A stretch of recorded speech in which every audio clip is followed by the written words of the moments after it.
여러분 안녕하십니까? 무기탄입니다. 오늘은 중국 명나라의 태조 주원장이 원나라 말기 변방의 약소군웅에서 최후의 승리자가 될 수 있었던 방책을 한번 살펴보면서 우리가 본받아 볼 만한 성공 전략을 한번 이야기해 보도록 하겠습니다. 이 주원장이라는 인물은 중화 5000년 역사 전체를 통틀어서 가장 치열하게 그 일생을 살아온 인물입니다. 아주 한미한 출신의 빈농의 자식으로 태어나서 어려서 온 가족을 역병으로 잃고 황각사라고 하는 절에 들어가서 탁발을 나면서 먹고 살다가 홍건적의 난이라고 하는 역사의 소용돌이에 등 떠밀리게 되면서 마침내 그 최후에는 위협을 달성하고 그야말로 인간 승리를 이룩한 위인입니다. 이 주원장이 처음에 홍건적에 가담했을 때 곽자응이라고 하는 장군의 사위가 되면서 아주 작은 군벌로 시작하게 됩니다. 그때 당시에는 이 원나라 조정도 아주 건재한 상태였었고 홍건적 반란군 중에서도 한산동과 유복통이라든지 장사성이라든지 진우량 같은 아주 쟁쟁한 군벌들이 위세를 떨치고 있었습니다. 그리고 주원장은 장강 중하류의 아주 작은 세력으로 그 틈바구니에 낑겨 있었습니다. 그럼에도 불구하고 최후의 승자가 된 세력은 바로 이 주원장이었었는데 이 주원장이 최후의 승자가 될 수 있었던 사람들의 이견이 없는 그 까닭에는 9글자로 된 아주 위대한 방략이 있었습니다. 이 주원장에게는 서달과 탕화 같은 용맹한 무장들과 이선장과 유기 같은 현명한 문인들이 많이 있었습니다.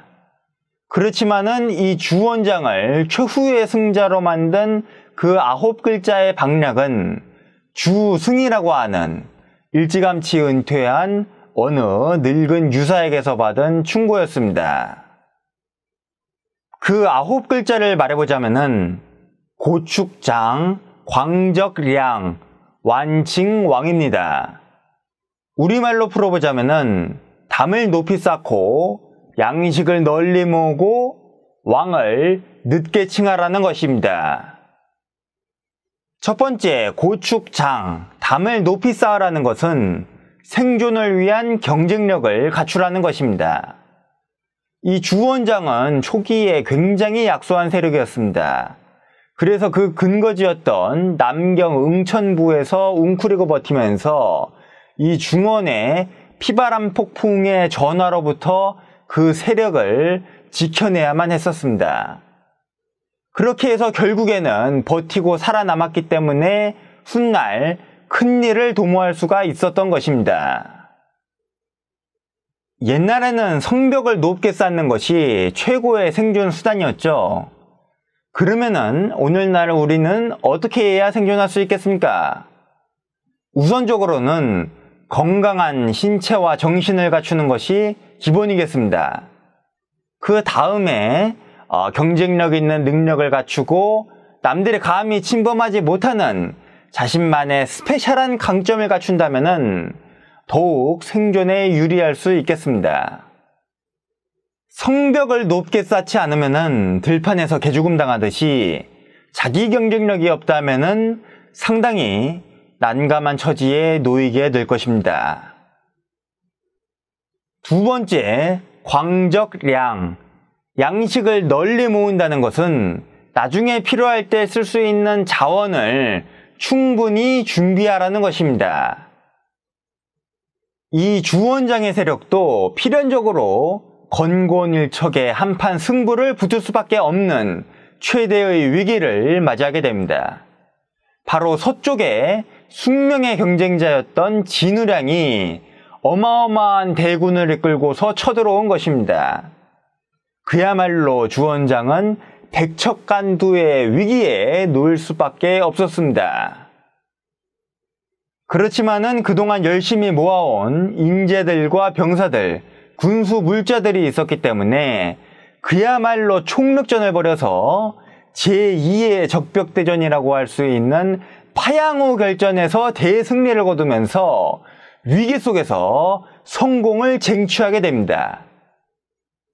오늘날의 우리도 한판 승부를 벌이기 위해서는 충분한 자원이 필요합니다.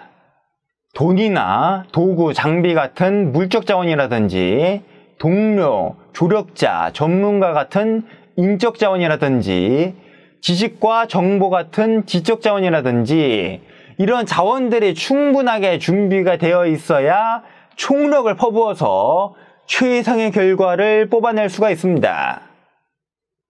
만약에 이런 자원이 준비되어 있지 않다면은 아무리 좋은 기회가 농쿨째 굴러 들어온다 한들 맨손으로 그냥 흘려보낼 수밖에 없을 것입니다. 세 번째, 완칭왕.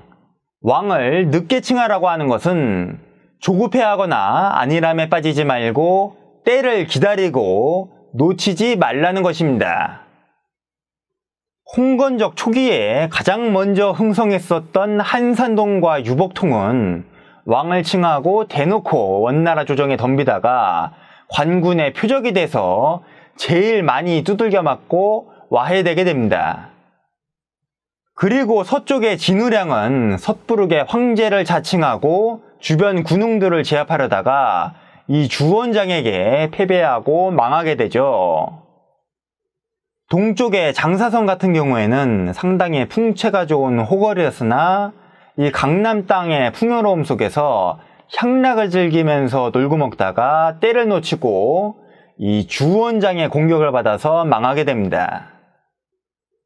반면에 이 주원장 같은 경우에는 초기에는 원나라 조정이 내려주는 자기를 감사하게 받을 정도로 복지부동하면서 때를 기다렸었고 파양호 결전에서 승리한 이후에는 파죽 지세로 화남 일대를 평정하면서 기회를 놓치지 않았습니다.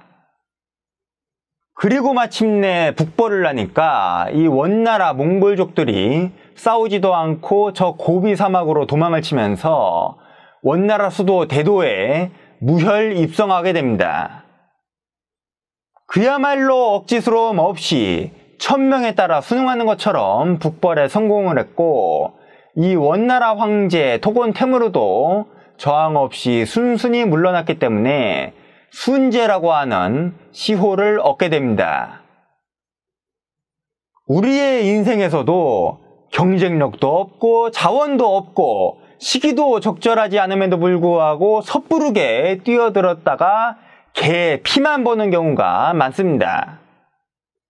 항상 긴장하고 준비하면서 상황을 예의주시하고 기회가 찾아오면 놓치지 않고 잡아채는 자세를 가져야 될 것입니다. 마치 맛있는 밥을 먹기 위해서 밥솥에 뜸을 들이는 것과 마찬가지입니다. 명나라 태조 주원장을 약소군웅에서 최후의 승리자로 만든 늙은 유사 주승의 9글자 방책을 살펴보면서 우리가 본받을 만한 성공 전략을 이야기해 보았습니다. 훗날 신중국의 모택동도 이를 본받아서 굴을 깊게 파고 양식을 널리 모으고 패권자를 칭하지 말라고 하는 교시를 남기게 됩니다. 그야말로 고전의 품격이 넘쳐 흐르는 정수가 아닐 수 없습니다. 우리 모두 이 9글자 금언을 가슴에 새겨서 지금은 비록 미약하지만은 반드시 생존하고 충분히 준비해서 마침내 성공하는 인간이 됩시다. 시청해주신 여러분 모두 사랑하고 감사합니다. 지금까지 무기탄이었습니다.